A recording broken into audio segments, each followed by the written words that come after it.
¿Cómo están? Bienvenidos. Estamos comenzando Agenda Económica aquí en CNN Chile. Muchas gracias por acompañarnos a esta hora de la mañana en el primer capítulo del mes de septiembre, día jueves 1. Estamos iniciando nuestra revisión de cada mañana a esta hora con 30 minutos y lo más importante que ustedes tienen que saber para comenzar el día en la materia. Vamos de inmediato a nuestro resumen de noticias. Tenemos hartos temas para ir revisando junto a ustedes. Estamos cerca, eso de las 8:30 de la mañana se conocerá el IMASEC para el mes de julio. Es el indicador mensual de actividad económica. Sabemos, es el dato oficial que entrega el Banco Central respecto a cómo va la marcha de la economía. Y se espera cifras que deberían estar en torno al 0,2-0,5%, dependiendo, por supuesto, de cada una de las proyecciones que hacen desde el mercado. Lo que sí parecieran coincidir todos los analistas es que este será el último mes de este año 2022 con datos positivos. De aquí en adelante, a partir del IMASEC de agosto, veríamos datos negativos. No es una sorpresa, se esperaba este proceso de desaceleración y ayer los datos sectoriales que entregó el INE respecto a actividad en el comercio, en la minería, en la industria, muestran precisamente que el freno de mano para la economía nacional viene bien fuerte. Revisamos estos datos y las proyecciones también respecto al IMASEC en unos minutos acá en Agenda Económica. También estaremos hablando de otro tema bien importante y tiene que ver con lo que planteó ayer la OCDE, la discusión sobre la reforma tributaria. En el Congreso, precisamente, en la Comisión de Hacienda de la Cámara de Diputados sigue la discusión. Se está dando espacio para la exposición de distintos actores y ayer, entre otros, se expuso precisamente uno de los altos representantes de la OCDE sobre este tema. Y lo que plantean es bien claro. Chile tiene espacio para aumentar la carga tributaria. Fue el mensaje que dejó el representante, el alto oficial de la OCDE en esta exposición telemática en la comisión. De hecho, planteaba que Chile tenía una de las cargas tributarias más bajas dentro de los países miembros de la organización, que actúa evidentemente como una referencia para el debate que se está dando acá en nuestro país, siempre y cuando no se dañe la inversión, decían desde el organismo. Precisamente ese fue uno de los puntos de crítica que plantearon en la CPC, que también estuvo exponiendo el día de ayer a través de uno de sus encargados del área tributaria, y donde planteaban fundamentalmente los problemas que tenía esta reforma desde ese punto de vista, de cómo afecta la inversión en Chile. Ya les contamos más de lo que plantearon ayer en esta instancia ambas partes. Y vamos a estar hablando también de lo que dijo el presidente Gabriel Boric en esta entrevista que dio a la revista Time. Es portada en su edición a nivel global el presidente chileno. Ayer fue motivo de análisis de lo que planteaba políticamente, pero también hubo una frase en particular y un tema que abordó el presidente que dejó dando vuelta y generó algo de ruido. Y tiene que ver con esta idea de condicionar ciertas exportaciones chilenas de litio o de cobre, por ejemplo, a aquellos países en función de el comportamiento que tengan respecto al cambio climático. Planteaba que era necesario generar algún tipo de mecanismo con una alianza regional, se imaginaba Gabriel Boric, para poder presionar a aquellos países que están contaminando más y que son más responsables respecto a la crisis. Eso abrió un abanico de críticas también por lo que significa, por los alcances que podría tener esto, pensando, por ejemplo, la dependencia que tiene la economía chilena en las exportaciones de cobre hacia China, nuestro principal comprador y que es uno de los principales contaminantes a nivel internacional. Ya estaremos revisando eso también en detalle. Y en la entrevista del día de hoy vamos a analizar la nueva ley de plataformas digitales. Entra en vigencia hoy y supone un cambio bien relevante a la forma en la que la normativa chilena aborda la situación de las personas que trabajan a través de estas plataformas. Gira de todas maneras la relación hacia una relación contractual formalizada, es lo que establece precisamente esta nueva normativa, y se incorpora dentro del Código Laboral este segmento de trabajadores que hasta ahora estaban en la indefensión desde el punto de vista de la relación que se establecía con las aplicaciones precisamente en términos de horario, de protección social, entre otros temas. ¿Cuáles son los alcances de la ley? ¿Qué significa esto? Es lo que vamos a estar conversando en esta edición de Agenda Económica. Y los números del día es lo que vamos a ver a continuación para ver cómo van las bolsas a nivel internacional, fundamentalmente en el hemisferio norte, en Europa, en Asia, donde ya cerraron las transacciones.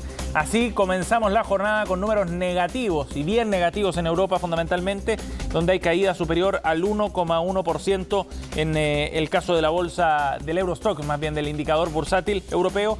Londres está cayendo 1,3% y todo esto va en línea con lo que ocurrió en Asia, donde más temprano hubo caídas fuertes. En Japón 1,5%, en Hong Kong 1,79%, lo que adelanta entonces una jornada que arranca el mes de septiembre con pérdidas importantes. A nivel internacional también en los mercados de cobre hay fuerte caída de 1,6%. Ojo con este dato que puede seguir presionando al alza el precio del dólar acá en Chile. Ayer subió, de hecho, el dólar, llegó a 893.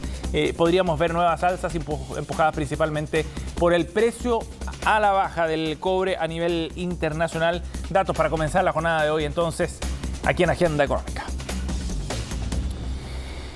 Partimos revisando detalles entonces de los datos que entregó el INE el día de ayer sobre la actividad económica en el mes de julio. Son datos sectoriales que entrega cada cierre de mes subsiguiente el Instituto Nacional de Estadísticas y que nos muestran fundamentalmente lo que ya se adelantaba, que venía un proceso de desaceleración de la economía bien importante. Y eso es lo que muestran estos números que vamos a ver a continuación, porque de los distintos sectores hay caídas fuertes, incluso superiores al 10% en algunos casos, como el del comercio, por ejemplo.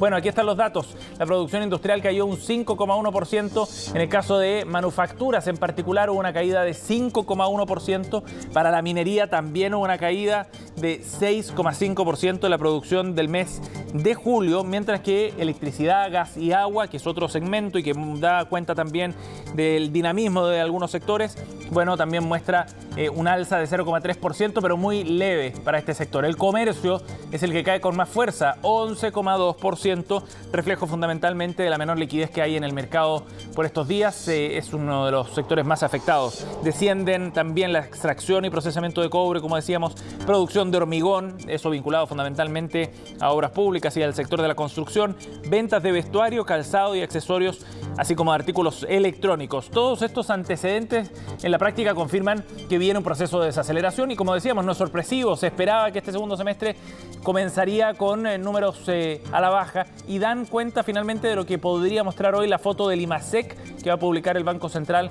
a eso de las 8:30. Es la hora en la que publica a través de su sitio web el dato mensual de actividad económica. Y así se va profundizando entonces esta desaceleración de la economía. Sigamos revisando precisamente más detalles de lo que planteó ayer el Instituto Nacional de Estadísticas con los datos correspondientes al mes de julio. Acá hay otro dato que es el desestacionalizado. ¿Qué mide este indicador? Cómo estuvo el mes de julio en comparación a junio. Y también hay números negativos, lo que ratifican esta tendencia de la economía a la baja. En el caso de la producción industrial, 2,1%. El nivel de caída desestacionalizado más fuerte estuvo en la minería. La producción de julio fue de un 3,6% menos respecto al mes inmediatamente anterior, al mes de junio. Así entonces se va configurando este proceso de desaceleración económica. Escuchemos qué fue lo que dijo George Lever. Ayer en Agenda Económica pudimos conversar con él respecto a este proceso, en particular para el comercio. Desde la Cámara de Comercio de Santiago ven con un proceso natural esta desaceleración y esperable además en el contexto de menor dinamismo de la economía en general. Se completan 3 meses en contracción, esta vez ya en tasas de 2 dígitos, lo que podría seguir durante los próximos meses. A nivel global se ve una tendencia bastante similar, un ciclo de desaceleración importante prácticamente en todos los países. Esto tiene que ver con la disminución de los ingresos de los hogares. Eso deriva de los menores apoyos en términos de subsidios de parte de los gobiernos, también en tasas de interés más altas, que afectan, por supuesto, lo que está ocurriendo hoy día en términos de consumo. El consumo se ha ido normalizando. El año pasado fue más alto de lo normal y, por lo tanto, esa normalización significa que las tasas de crecimiento van disminuyendo o incluso se tornan negativas, como estamos viendo. Hacia fin de año, las tasas, como decíamos, debieran seguir siendo negativas, pero en los últimos meses van a tender a tener un mejor escenario. Bien, cambiamos de tema. Vamos a abordar ahora las declaraciones que dio el presidente Gabriel Boric. Antes de eso, vamos a revisar las proyecciones que hay para el IMASEC el día de hoy. Les contábamos, a las 8:30 se entrega el dato por parte del Banco Central y distintos actores de mercado hicieron ajuste en función de los datos que ya revisábamos sobre la proyección del IMASEC para el mes de julio. Esto fue lo que dijeron algunos de los actores seleccionados. Vamos a ir revisando porque tienen focos distintos y variaciones distintas también, correcciones diferentes para su proyección. En el caso de Security, plantean que las cifras sectoriales de julio ratificaron el panorama de desaceleración de la economía, algo más pronunciada a lo previsto por nosotros. De esta forma, entonces, la proyección para el IMASEC, bien optimista, se ubica en 1,5% interanual, dice Banco Security. Más pesimista es la mirada que tiene el Banco Santander, que vamos a revisar a continuación, donde hay una corrección bien fuerte a la baja. Corregimos nuestra estimación de crecimiento del IMASEC de julio hasta un 0,5% año a año.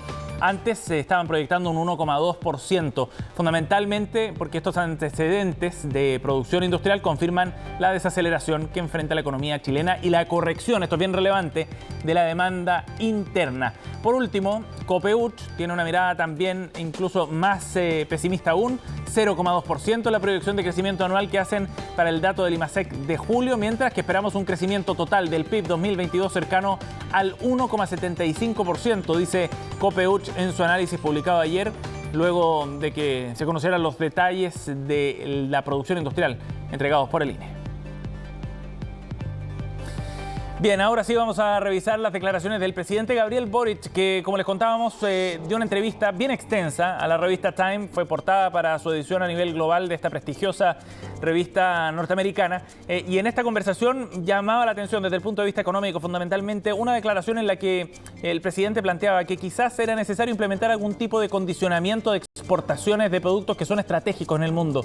Litio, cobre, por ejemplo, o eventualmente hidrógeno verde, a cambio de cambios en la conducta de los países que contaminan más. Una idea que quedó dando vuelta, que generó además mucho ruido y análisis, algunas críticas también, y que se da en un contexto donde la inversión por parte del sector productivo, en particular minero, también estuvo tensionada esta semana después de la cena anual de Sonami. Los detalles en la nota de Belén Vázquez.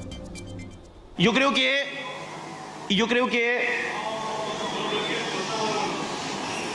es importante que en esto podamos tener un debate sólido técnicamente. Fue un incómodo momento que vivió el presidente de la República, Gabriel Boric, en medio de la cena anual de la Sociedad Nacional de Minería, realizada la noche de este martes. En dicha instancia, las críticas no faltaron. Comenzó el presidente de la Sonami, quien cuestionó varios puntos del actual gobierno, entre ellos la reforma tributaria y también el royalty minero. Somos tomadores de precios. Ello nos exige que seamos capaces de resistir los precios bajos y de tener la mayor producción posible en los ciclos de precios altos. Por eso somos contrarios a recortar las utilidades cuando los precios están altos. El mandatario se lo tomó con humor en un comienzo. Me hubiese avisado, don Diego, que tenía que venir con traje de combate y me hago otro discurso. Pero luego arremetió rápidamente contra el presidente de la Sonami, lo que provocó las pifias de parte de los asistentes. Decía don Diego que son contrarios de disminuir las utilidades en periodos de baja renta, en periodos de bajo precio, perdón. Yo le pregunto, ¿cuándo han sido partidarios? ¿Cuándo han sido partidarios de entregar parte de las utilidades? Pero no solo por eso ha dado de qué hablar el presidente de la República en torno a la actividad minera. En una entrevista realizada por la revista Time, consultado sobre qué hacer como región para presionar a países para que cumplan sus objetivos por el cambio climático, señaló lo siguiente. Por ejemplo, condicionar la exportación de materias primas o de energía a cambios en el comportamiento de consumo de los países más desarrollados. El presidente Boric afirmó que hacía referencia al litio, al cobre y al hidrógeno. Precisamente desde la Asociación de Generadores de Chile reiteraron que las energías renovables son centrales en la transición energética global. El hidrógeno verde y las energías renovables pueden ser centrales en transformar la minería chilena en una minería baja en emisiones. Juntos, minería y nuestra energía pueden ser centrales en la transición energética global hacia bajo en emisiones y en enfrentar la crisis climática. Palabras del presidente Boric que causaron cuestionamientos en diversos sectores. Por ejemplo, un expresidente de Codelco, el principal productor de cobre en el mundo, dudó de la veracidad de la propuesta. Unos ex cancilleres apuntan a que esto no sería algo factible de hacer. Tengo la impresión de que el presidente debería cuidar el lenguaje. Es muy serio amenazar eventualmente con suspender la provisión de minerales o energía a países desarrollados si no cumplen los acuerdos. Más que apuntar a condicionar o suspender las exportaciones de materias primas a esos países, cuestión que no es factible ni siquiera en el caso del petróleo, creo que apunta a las exportaciones verdes, a agregar valor a esas exportaciones. El gobierno salió a responder los cuestionamientos surgidos tras la publicación de la entrevista. Nosotros tenemos una agenda de transición socioecológica justa y aquí el desafío del cambio climático no es solamente una tarea de nuestro gobierno, de nuestro país, el cual puede aportar muchísimo en esa dirección, sino que también es una conversación conjunta con otros países. Evidentemente, esas declaraciones se enmarcan en ese desafío que tenemos en Chile, pero también a nivel global. Además, reiteraron que como gobierno esperan avanzar hacia transformaciones profundas para tener un modelo de desarrollo sostenible que se debería ejecutar de forma gradual y responsable, por lo que habrá que esperar anuncios en dicha materia. Vamos a otro tema. En el Congreso, en la Comisión de Hacienda de la Cámara de Diputados, se está discutiendo la reforma tributaria. Están en un proceso de oír a distintos invitados, a personas interesadas, por supuesto, en este proceso desde el punto de vista académico, productivo. Y también ayer llamó la atención la mirada que entregó la OCDE, país al que Chile adhiere a esta organización más bien a la que adhiere Chile, y donde se ha planteado una mirada favorable respecto a la reforma tributaria que se está impulsando. Así lo planteó ayer Pascal Sant-Amans, es el director del Centro de Política y Administración Tributaria de la Organización para la Cooperación y el Desarrollo Económico, la OCDE. Y en esta presentación fue telemática, planteaba los puntos respecto a la reforma que está impulsando el gobierno de Gabriel Boric. Y en ese sentido planteaba y dejó bien en claro que Chile tiene una carga de impuestos muy baja, lo que le da espacio para poder subir la carga tributaria entonces en un 4,1%, como plantea este proyecto de ley que está en el Congreso. A 2020 llegó a menos de un 20% del PIB la carga tributaria. El promedio de los países de la OCDE llega a un 33,5%. Fue el punto de vista que dejó en claro Sant-Amans por parte de la OCDE. Y en ese sentido, las indicaciones, dijo, que surgen de este gráfico es que Chile tiene un nivel muy bajo, una economía que se ha desarrollado pero que aún tiene una estructura impositiva de un país pobre. Decía bien contundente el comentario de la OCDE respecto a este tema. De todas formas, se planteaba que era necesario generar una reforma tributaria que no dañe la inversión. Fundamentalmente en ese sentido enfocaba y destacaba los avances que hay en materia de combate a la elusión y a la evasión tributaria en nuestro país, contemplados precisamente dentro de esta propuesta. En la línea también planteó que era necesario poner fin al secreto bancario para poder avanzar precisamente en el combate a estos dos mecanismos de evasión y de elusión. Por otro lado, la CPC, que también expuso el día de ayer, planteó sus reparos respecto a esta reforma, precisamente porque a su juicio ven que esto podría dañar la inversión, salvo algunos mecanismos de estímulo a la investigación y desarrollo. Dicen, no existen mecanismos que fomenten la inversión de la manera que ellos esperan para poder aumentar sobre todo la base sobre la que se realizan los cálculos en materia tributaria. Algunas de las exposiciones entonces en esta etapa final, mientras desde el Ministerio de Hacienda han planteado que las fechas todavía son tentativas respecto a cuándo se podría votar esta reforma tributaria en la Comisión de Hacienda. Bien, momento de una pausa, nos vamos al corte, regresamos con más de Agenda Económica en minutos. Está aquí en Agenda Económica, 8:21 minutos. Les contábamos que el día de hoy comienza a regir una nueva normativa muy relevante para un sector que ha crecido muchísimo en los últimos años. Hablamos de las plataformas digitales, estas plataformas que permiten el comercio electrónico, fundamentalmente el delivery de productos, y que van a enfrentar a partir de hoy día una nueva legislación tras la promulgación de la ley de plataformas digitales. Fundamentalmente establece nuevos parámetros en la relación contractual de los trabajadores y de quienes se desempeñan en este tipo de aplicaciones. Conversamos de este tema, vamos a analizar las implicancias que tiene. Para eso estamos en contacto con Diego Messen, académico de la Universidad Adolfo Ibáñez, abogado de Moraga y compañía. Gracias por estar con nosotros, Diego. Hola, muy buenos días. Buenos días. Bueno, Diego, fundamentalmente uno de los cambios más relevantes probablemente tiene que ver con la relación contractual que tienen estos trabajadores con las aplicaciones. ¿Qué alcances tiene esta normativa desde el punto de vista de la relación laboral que se establece a partir de la nueva ley? Bueno, evidentemente hoy en día los trabajadores llamados de las plataformas digitales van a tener que modificar sus contratos con el objeto de adecuar a la normativa que entra en vigencia, así establecer las reglas claras que el legislador tuvo por objeto de implementar. La idea es que existan nuevos contratos adecuados a la normativa vigente. Ajá. ¿Eso significa que pasan a ser trabajadores dependientes de estas aplicaciones? ¿Cuál es el alcance de eso, Diego? Bueno, aquí la verdad que hay un estatuto especial que establece la ley, y desde ese punto de vista es un contrato nuevo que puede ser dependiente o independiente, y va a depender la naturaleza jurídica que tenga cada trabajador de la plataforma digital. Ajá. Pero de todas maneras esto significa una situación contractual nueva, ¿no? Independientes Sí, si por se supuesto. declaran dependientes o independientes. Por supuesto, es un estatuto nuevo que van a tener los trabajadores para poder prestar sus servicios a estas plataformas digitales. Veamos primero las ventajas. ¿Qué ganancias tiene esto para los trabajadores fundamentalmente, Diego?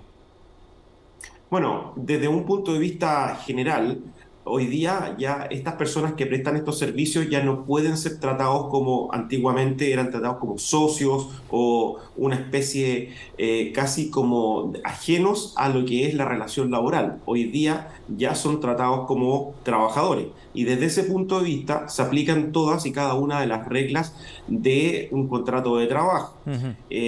Hablemos de un contrato de trabajo especial, obviamente, claro, pero que tiene las debidas protecciones que cualquier trabajador de nuestro país, en una metodología tradicional, si se quiere, va a tener. Para ser más específico, desde el punto de vista de la seguridad social, por ejemplo, acá hay beneficios directos para los trabajadores, ¿o no? Absolutamente. Es uno de los capítulos más importantes, y algo que se trató de manera sumamente ardua en la tramitación de esta ley, fue el tema de la seguridad laboral que van a tener los trabajadores desde este punto de vista.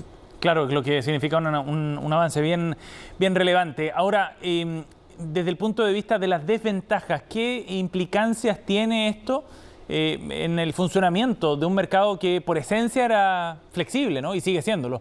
Era como la principal ventaja que tenía este tipo de trabajos, la flexibilidad. ¿Se ve amenazado eso por esta nueva legislación, Diego? ¿Cómo lo ves tú? Bueno, yo desde mi punto de vista creo que la flexibilidad fue una de las cosas que se conservó para los trabajadores que prestan estos tipos de servicios, por lo cual para ellos yo no veo una desventaja, sino que más bien, si uno de un rango comparativo, veo que solamente se ha beneficiado a este tipo de trabajadores. Ahora, sí puede verse un tipo de desventaja desde el punto de vista de la empresa, ya que obviamente encarece o podría encarecer ciertas características por incorporar situaciones de pago de seguridad social, por ejemplo, que antes no estaban, o regulación de jornadas, regulación de horas, el hecho de tener que respetar también el pago de una remuneración mínima, etcétera, cuestión que podría verse desde un punto de vista de la desventaja, pero la verdad que en una regulación clara y armónica no deberíamos estar pensando en este tipo de situaciones. Ajá. Y es hacia donde está avanzando el mundo también, ¿no? En otros países se está discutiendo legislación similar. Por supuesto, por supuesto. Esto, el hecho de que exista una empresa como tradicionalmente se conoce, con un escritorio, con silla, es algo que está quedando en el pasado. Y nuestro país debió adecuarse a lo que está sucediendo hoy día, que muchas de las empresas, sobre todo los emprendimientos, están siendo colocados en redes, en plataformas, etcétera. Por lo tanto, no tener una regulación laboral desde este punto de vista era un despropósito. Sí, sí, claro. Ahora, de todas maneras, este sector ha sido fundamental para absorber algunos trabajadores que quizás no tienen contrato o espacio en el mercado formal, ¿no? O lo que conocíamos hasta ahora como el mercado formal, antes de la legislación. ¿Tú crees que esto podría repercutir de alguna manera en menor empleo en este sector, Diego, por las características y las exigencias que esto significa? A ver, aquí hay dos cosas que tenemos que tratar. En primer lugar, es cierto, tal como tú señalas, la explosiva contratación que se produjo en este tipo de plataforma fue a propósito de la pandemia, donde ya vimos que las personas, por estar encerradas en sus casas, tuvieron que recurrir a este tipo de servicios como de traslado, de comida, de mensaje, etcétera, etcétera. Y desde este punto de vista, el requerimiento sigue siendo de una misma forma, por lo tanto, no hay una afectación o una alteración a la normativa si es que van a haber mayores o menores requerimientos de empleo desde este punto de vista. de lo que veo yo, creo que va a seguir de la misma forma, pero ahora con una regulación más nítida, con una regulación más clara, donde va a permitir en el fondo establecer reglas evidentes para ambas partes. Ajá. Diego, por último, la ley parte hoy día, ¿no? Entra en vigencia al día de hoy. ¿Hay un periodo de adaptación para las empresas que tengan que regularizar esto, considerando que el proyecto fue despachado hace algunos meses nada más? Bueno, aquí la ley entra en vigencia y deben adoptarse por las plataformas o por las empresas que utilicen esta metodología ya de la vigencia inmediata. Había consideración que la ley ya estableció de antemano que debe aplicarse inmediatamente. Ajá. Bien. La normativa entonces que comienza a regir el día de hoy, veremos cómo se implementa, veremos también con la evaluación que hacen los mismos trabajadores de estos servicios tan importantes de la creación de empleo, como habíamos dicho en los últimos meses. Diego, muchísimas gracias por conversar con nosotros esta mañana, muy amable. Muchas gracias a ustedes.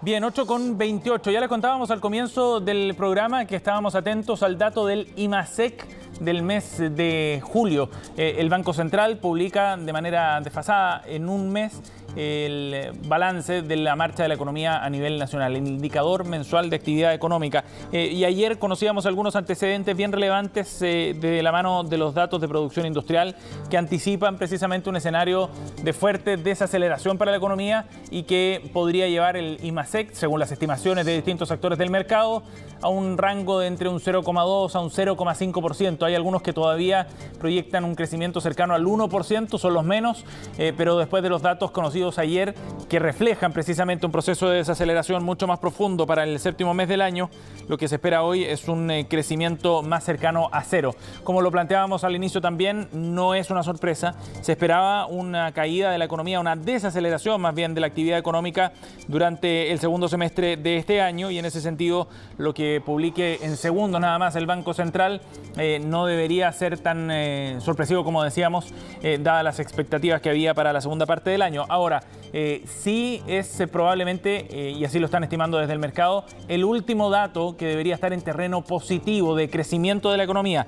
De acuerdo a las proyecciones, se espera que en el resto del año, a partir del IMASEC de agosto, que se conocerá a comienzos de octubre, ya venga una racha de números negativos para la economía nacional. Fundamentalmente porque el año pasado la base de comparación, es decir, los meses de agosto a diciembre de 2021, con los que se compara el crecimiento económico, fueron muy altos. Y en ese sentido, entonces, es probable que veamos números de contracción en los próximos meses a partir del dato que conozcamos para agosto. ¿Qué es lo que planteaba ayer los datos de producción industrial conocidos por parte del INE? Bueno, que hubo una caída fuerte en la producción minera de 6,5%, de la producción manufacturera también de 5,1%, aunque el sector que más resiente este proceso de desaceleración es el del comercio, con una caída superior al 10% en la actividad para este sector, que tuvo un 2021 bullante, fundamentalmente por la mayor liquidez que había tras los retiros previsionales por una parte, tras los apoyos también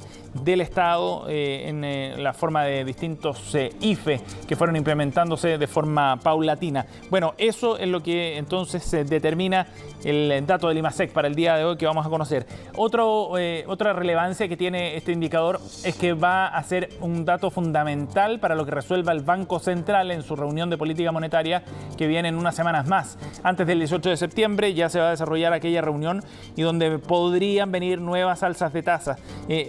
Mucho va a depender fundamentalmente de lo que diga el indicador mensual de actividad económica. Si es que el indicador muestra una caída quizás de la actividad mayor a la esperada, las posibilidades de que el Banco Central aplique una reducción de tasa un aumento de tasa algo más pequeña, bueno, va creciendo de la mano de una economía que se enfría tal como espera precisamente el Banco Central.